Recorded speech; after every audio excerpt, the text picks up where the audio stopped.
What do you do? I am a writer, a doctor, a nuclear physicist, a theoretical philosopher. But above all, I am a man. Hopelessly inquisitive man, just like you. He's been writing all night. You seem to inspire something in him. Yeah? Do you linger at bus stations for pleasure? Do you get muscle spasms for no reason? Do you pass failures, pocket? You are an everlasting spirit, Freddy. I don't believe you. You like to be told what to do, behavior or rat. You find it. Your life has never stopped. Easy to be fair. By and by scientific. It has always been. No, you're Are making this usually up. truthful to others. Are you unpredictable? I know you're trying to calm me down, but just say something that's true! Hi everybody, I'm Peter Travers. This is Popcorn, where we tell you what's happening at the movies, and I think a major happening at the movies right now is The Master. You just saw a scene from the movie starring Philip Seymour Hoffman and Joaquin Phoenix. And because we like to bring you people who are actually in the movie, we show you clips from. Here is Philip Seymour Hoffman. Here he is, The Master. Are you feeling very masterful? No, actually. No. Why? I don't ever really feel it, no. Oh, come on. Don't you take it home with you? No. Oh, come God. on. Oh, yeah, I think you do. I have a feeling I do. You're the master. I am. It's all just a joke, and so we're just all. Oh, faking it. I wish. No, but this is. I've known you for a while. Yeah.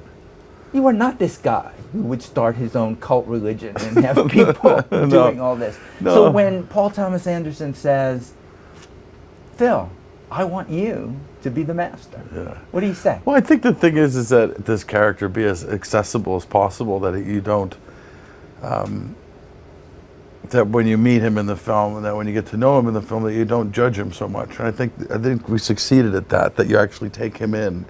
He's a real person. You really take him in. And you almost can see how he has brought so many people close to him, or been so successful. You can see how he could function in the world, He's not too idiosyncratic or too eccentric even. He's full of passion for his ideas, and some of his ideas are really good ones.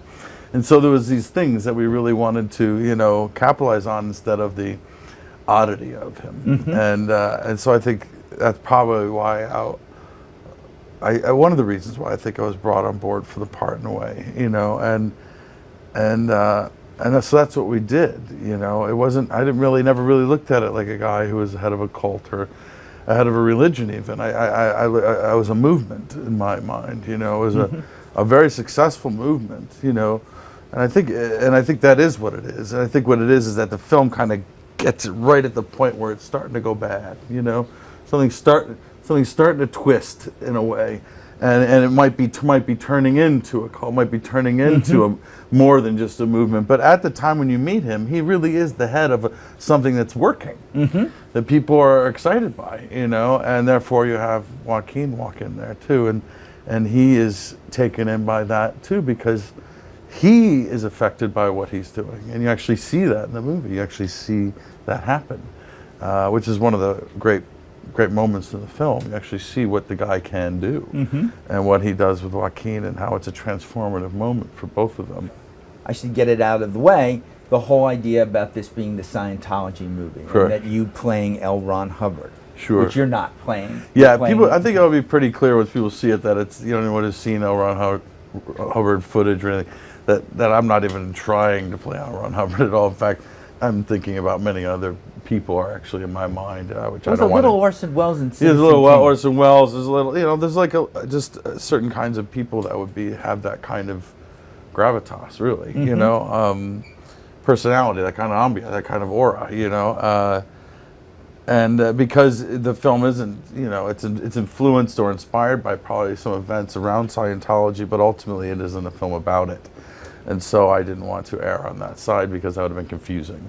Within this movie, there are moments which strike me in what they call processing in this movie. Maybe Scientologists call it auditing, but I didn't know what it was. Or it's like, well, there's a lot of ways you can look at what that is. Even though it's kind of against that, it's saying you're in my these family. Guys aren't for it. But I think that kind of thing that happens in it is also very reminiscent of like acting class exercises. Yeah, I mean it's a very it's the storytelling aspect of something, getting at the truth of something. Well, I memories, love emotions. The moment where you're processing Joaquin's character, in the beginning, the first scene where that's happening, and you're saying name, you know, and it's Frankie or Freddie, what his name Freddie. is, and then it's Freddie, and then it's name, Freddie, and then there's that whole thing about no blinking. Well, I mean, it ultimately didn't become about him not blinking because he ultimately would, but the actor Joaquin and the character was struggling with not, and that's really was the whole point, was to stay that focused, you know. And that's I think, you know, I don't know where that comes from. I think that's out of Paul's imagination, that whole idea of not blinking. I think that comes from Paul's mind, you know, like how far would my guy push him to get him to be completely devoid of self, you know what I mean? It's only thinking about the answer to these questions and therefore getting at something, which he does get at. It's a very successful meeting they have there. And I think in a good way. I always saw that as quite a positive scene, you know, ultimately, quite a moving scene.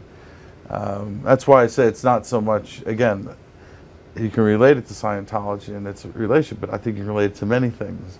And I think many people relate to having those moments in their lives, whether it's, you know, with a friend or a parent or a therapist or a doctor or whatever, where they've had a transformative moment with another person, and that person becomes their mentor. That's why I say acting teacher. Right. You know, that you have these moments where you go through an exercise, you do something with somebody, and it transforms you.